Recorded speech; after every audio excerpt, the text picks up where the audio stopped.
Assalamualaikum warahmatullahi wabarakatuh. Semangat pagi anak-anakku soleh-solehah. Hari ini kita akan melanjutkan materi yang sebelumnya, masih mengenai kemagnetan. Kali ini kita akan membahas mengenai gaya gerak listrik induksi, atau sering juga disebut GGL induksi. Kawat penghantar yang dialiri listrik dapat menimbulkan medan magnetik. Hal ini telah diselidiki oleh Hans Christian Ørsted. Berdasarkan penemuan tersebut, Michael Faraday melakukan penyelidikan tentang hubungan antara kelistrikan dan kemagnetan. Kemudian mengemukakan hipotesis bahwa perubahan medan magnetik dapat menghasilkan arus listrik. GGL induksi dapat diperbesar dengan cara memperbanyak jumlah lilitan kumparan, memperbanyak gerakan magnet ke dalam atau keluar kumparan, dan memperbesar kuat medan magnetik. GGL induksi juga dapat diperbesar dengan cara melengkapi kumparan dengan inti besi. GGL induksi juga dapat ditimbulkan dengan cara 1. Memutar magnet batang di dekat kumparan, 2. Memutar kumparan di dekat magnet batang, 3. Memutus hubungkan arus listrik pada kumparan primer sehingga terjadi arus induksi pada kumparan sekunder. Berikutnya dinamo dan generator. Ini merupakan alat yang dapat menghasilkan arus listrik. Pada saat dinamo digunakan untuk menyalakan lampu sepeda, kepala dinamo dihubungkan dengan ban sepeda sehingga ketika roda sepeda berputar, poros dinamo tersebut juga ikut berputar. Inilah yang menyebabkan terjadinya GGL induksi pada ujung-ujung kumparan dan menghasilkan arus listrik. Induksi yang dapat menyalakan lampu sepeda. Arus listrik induksi ini akan semakin besar jika roda sepeda bergerak lebih cepat. Berikutnya generator. Generator ada dua macam, yaitu generator arus listrik bolak-balik dan generator arus listrik searah. Generator arus listrik bolak-balik ini ya. Yang pertama, gerakan turbin menyebabkan kumparan bergerak di dalam medan magnetik yang menyebabkan perubahan jumlah garis gaya magnetik yang dilingkupi oleh kumparan sehingga menimbulkan gaya gerak listrik induksi antara kedua ujung kumparan. Apabila kedua ujung kumparan dihubungkan dengan rangkaian listrik, akan mengalir arus listrik induksi.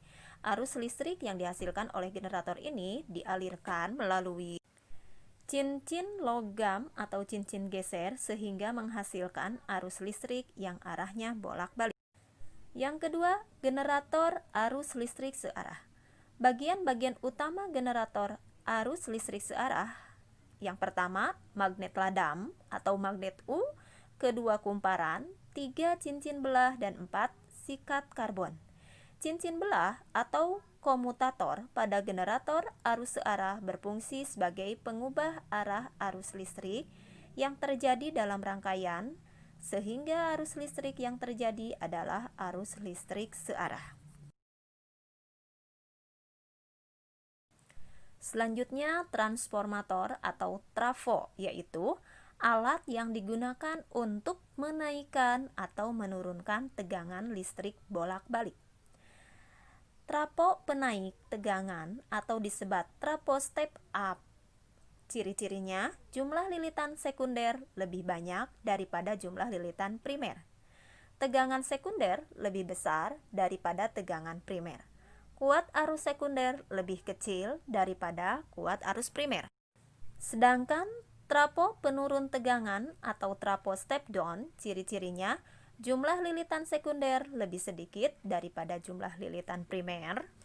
Tegangan sekunder lebih kecil daripada tegangan primer dan kuat arus sekunder lebih besar daripada kuat arus primer. Hubungan antara jumlah lilitan kumparan dan GGL induksi atau tegangan pada kumparan primer dan sekunder dapat dinyatakan dengan persamaan berikut. NP per NS sama dengan VP per VS. dengan NP jumlah lilitan pada kumparan primer, NS jumlah lilitan pada kumparan sekunder, PV tegangan pada kumparan primer, dan VS tegangan pada kumparan sekunder. Adapun hubungan antara tegangan dan kuat arus listrik pada kumparan primer dan sekunder dapat ditentukan dengan menganggap trafo bersifat ideal. Pada trafo ideal berlaku hubungan berikut.